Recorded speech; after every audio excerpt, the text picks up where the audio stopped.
News.mc on Monaco Info is brought to you by Monaco Legend Properties.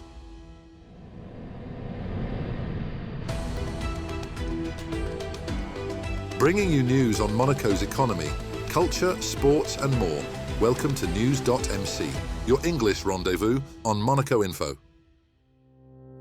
Coming up on News.mc, discover past week's top stories and meet the people who make Monaco. My name is Gavin Sharp and I'm a leadership and performance coach. You are watching News.mc on Monaco Info. What's been making headline in the past week? New light is being shed on Europe's prehistoric past through groundbreaking research at the Grimaldi Caves near Ventimiglia. Scientists from the Museum of Prehistoric Anthropology of Monaco have brought a mobile scanner to the site to study a 230,000-year-old female hip bone, one of the oldest ever found in Europe. This relic, whose species origin remains uncertain, is being digitally reconstructed to uncover insights into early human gait, stature, and potential diseases. For the first time, such advanced analysis is taking place on-site, avoiding risks linked to transport. The project reflects how modern technology is transforming the study of human origins as Monaco's museum continues its mission to unearth answers and new questions about our earliest ancestors. Nearly 200 swimmers took to the waters of Lavoto Beach on the morning of December the 24th for Monaco's annual Christmas swim, braving 16 degrees Celsius temperatures in a joyful display of festive courage and community spirit. Dressed in Santa hats and seasonal attire, participants of all ages gathered for the much-loved tradition, which this year raised funds for Monaco liver disorder. Renowned freediver Pierre Froller led the countdown, adding excitement to the early morning plunge. Cheers and laughter filled the air as swimmers dashed into the sea, turning the event into a vibrant celebration of generosity, endurance and unity, a fitting way to embrace the holiday season in the Principality. This festive season, Monaco's Oceanographic Museum invited families to dive into a world of discovery with a holiday program full of imagination and meaning. At its heart was Mediterranean 2050, the acclaimed immersive exhibition that has already welcomed over 500,000 visitors. Children could explore futuristic submarines, meet lifelike sea creatures, and enjoy a sensory journey through monumental projections and underwater sounds. Special Christmas activities included a virtual dive, the rediscovery of a historic coral reef, and a heartwarming initiative allowing visitors to donate a fish to seniors. Blending education, entertainment, and environmental awareness, the museum offered a memorable winter escape for all ages. With the 2026 Monte-Carlo rally set for January 22nd to 25th, preparations are already well underway.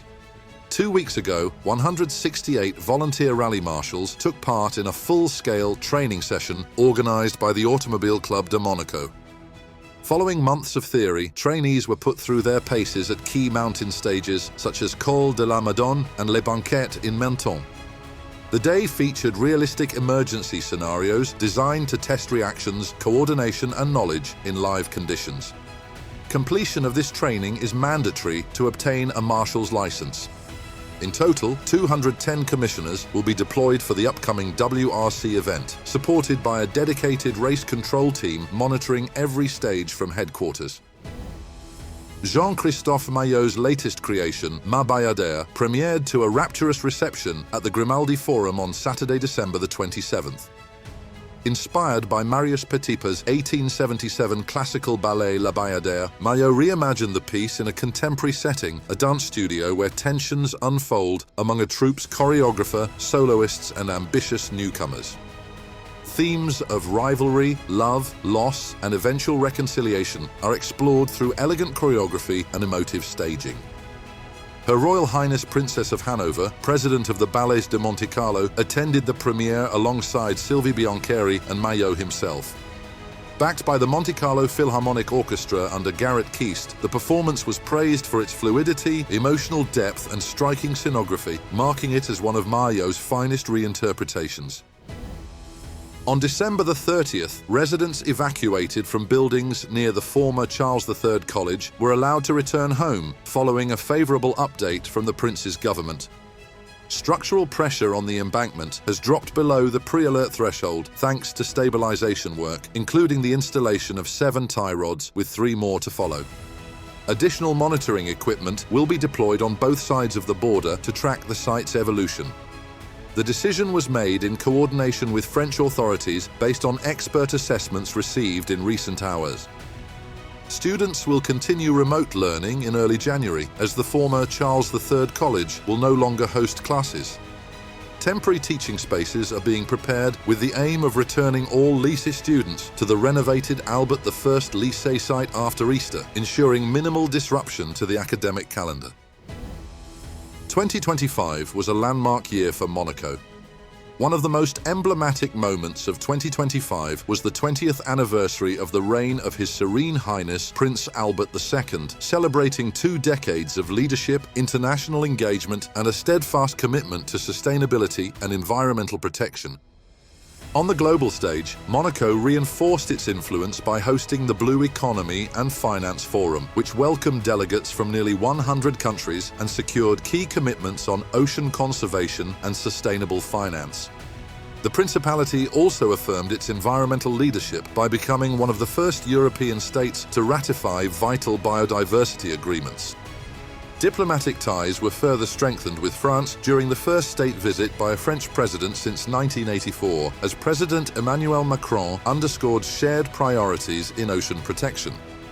Sport played a leading role, with Monaco named World Capital of Sport 2025 in recognition of its commitment to inclusive, ethical athletics.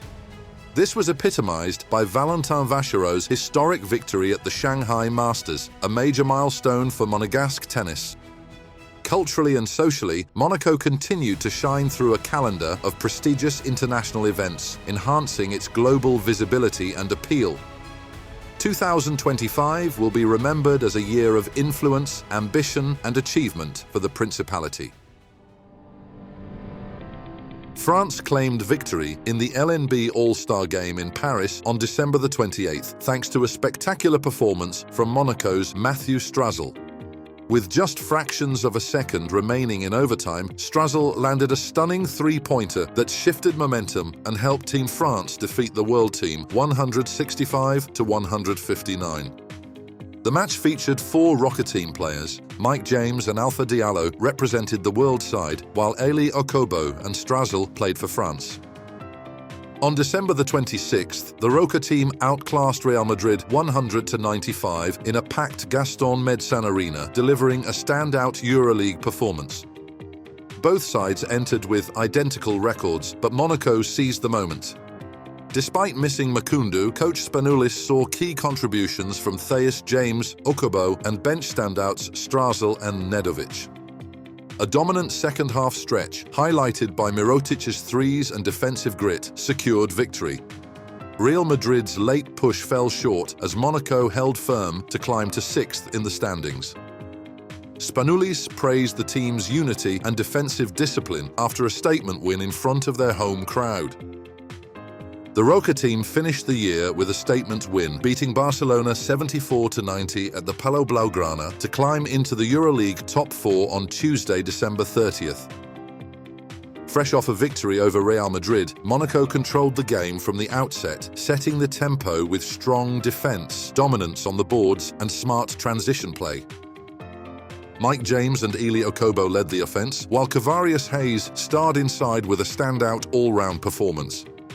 Barcelona tried to rally after the break, but Monaco stayed calm, answered every push, and closed the game out with authority.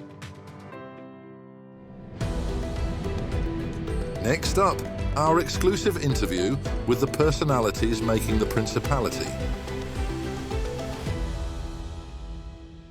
My name is Gavin Sharp, and I'm a leadership and performance coach. So I was born in London. That's where I grew up. So I went to university, and then I went on to law school, and I did all of that in the United Kingdom. I became a lawyer because my parents wanted me to become a lawyer. I didn't want to be a lawyer. I wanted to be an actor. And my mother was very clever. So she said to me, you know what you should do? Go to law school first, And that way, maybe if you don't make it as an actor, she obviously had a lot of confidence in my acting skills. You can always fall back on law, but she knew once you start your career and once you get involved, you don't go back. So yes, my first career I was a lawyer working for a global law firm in the City of London. I've lived several lives in one life, and hopefully several more. But I became an entrepreneur because I enjoyed law, but I didn't enjoy it enough. So I set up my own business. And that's when about 15 years ago, I began my career as a coach and as a therapist.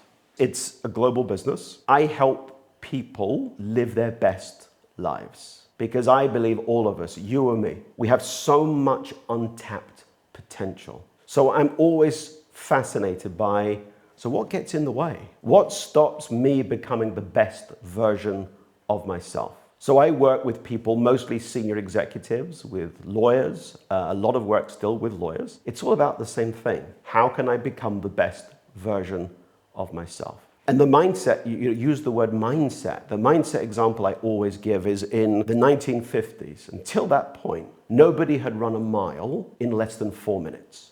And it was believed it was impossible for a human being to do it. And then in, I think it was 1954, Roger Bannister runs the mile in less than 4 minutes. And then several weeks later, someone else does it again. And then several weeks later, somebody else does it. And the only thing that had changed was a belief of, oh, you can run a mile in less than 4 minutes? I'll do that. I'll train. I'll do that. That's the power of the mind. I think to be a successful entrepreneur, do what you love doing. And I think the second key to success is emotional intelligence. There is no way I can lead a team of people if I don't know myself. If I can't self-regulate my emotions, if I don't know what's happening in my inner world, which is why my training as a psychotherapist is so valuable. If I don't know myself, there isn't a chance I'm going to successfully lead anybody else. And emotional intelligence is something which we can learn and we can also improve.